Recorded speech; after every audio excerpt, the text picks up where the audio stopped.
नमस्कार, मी दादा सुकाने. 24 तासातील हवामान अंदाज पाहूया. सध्या पाहायला गेलं तर जागोजागी असे ढग निर्माण होऊन बऱ्यापैकी पावसाची सुरुवात होताना दिसत आहे.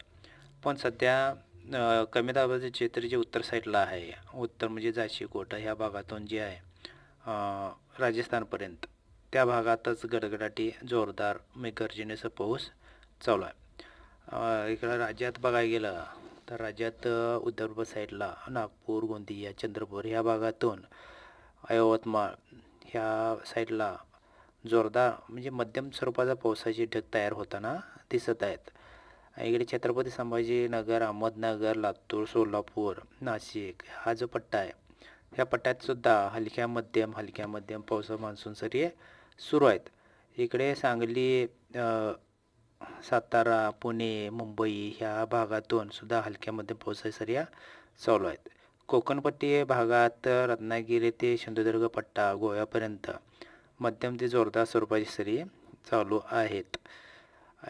24 तासामध्ये पाहायला गेलं तर दापोली ते सिंधुदुर्ग संपूर्ण पट्टा गोव्यापर्यंत जोरदार पाऊस होण्याची शक्यता आहे.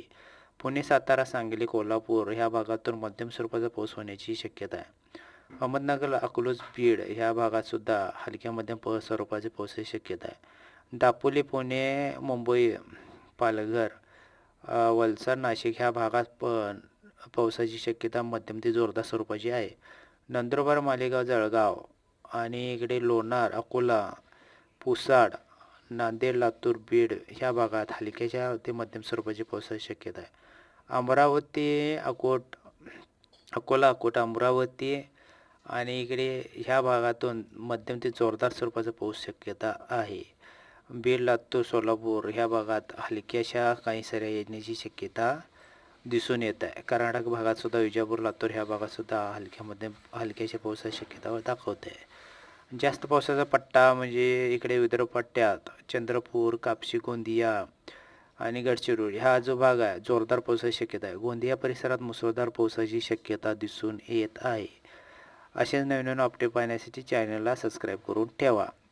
आणि सध्या जे कमी दाबाचे क्षेत्र उत्तर भागात आहे, जाशीकोटा या भागातून, ह्या भागातच 24 तासामध्ये पावसाचा जोर वाढण्याची शक्यता आहे. धन्यवाद.